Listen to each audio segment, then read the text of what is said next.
குறுகிய அறையில் அதிக அளவிலான பணியாளர்கள் பணியில் ஈடுபட்டது தெரிய வந்திருக்கிறது. விவரங்களை செய்தியாளர் மகேஷ்குமார் வழங்க கேட்கலாம். மகேஷ்குமார், விவரங்களை பகிர்ந்துக்கலாம். அதாவது விருதுநகர் அருகே வனஜா பட்டாசு ஆலையில் ஏற்பட்டிருக்கக்கூடிய பயங்கர வெடிவிபத்தில் 17 பேரது உடல் கருகிய நிலையில் சடலமாக மீட்கப்பட்டிருக்கிறது. மேலும் அந்த மீட்பு பணியானது தொடர்ச்சியாக நடைபெற்று வருகிறது.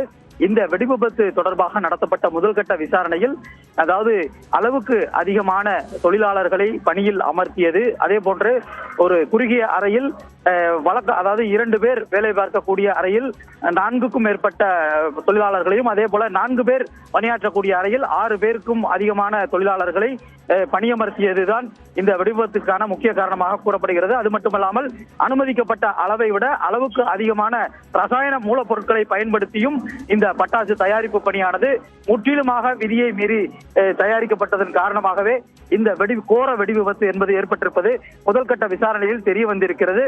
தொடர்ச்சியாக மேலும் உயிரிழப்பு அதிகரிக்கக்கூடும் என அஞ்சப்படக்கூடிய நிலையில் இந்த மீட்பு பணியானது தொடர்ச்சியாக நடைபெற்று வருகிறது.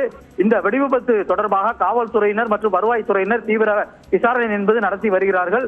மேலும் எது போன்ற விதிமுறை மீறல்கள் இருக்கிறது என்பது குறித்தும் தொடர்ச்சியாக அந்த பகுதியில் ஆய்வு நடத்தி விசாரணையை தீவிரப்படுத்தி இருக்கிறார்கள்.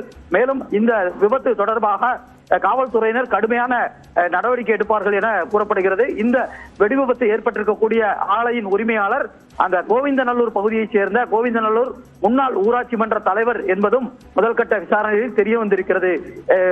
ஸ்ரீராம், மேலும் இந்த வெடிவிபத்தை பொறுத்தவரை இன்று ஞாயிற்றுக்கிழமை விடுமுறை நாளிலும் கூட உரிய அனுமதி இல்லாமல் பட்டாசு உற்பத்தி பணிகள் என்பது மேற்கொள்ளப்பட்டிருக்கிறதும் கூடுதல் அதிர்ச்சி தகவலாகவே தெரிய வந்திருக்கிறது. ஸ்ரீராம், விவரங்களை வழங்கியதற்கு நன்றி கணேஷ்குமார்.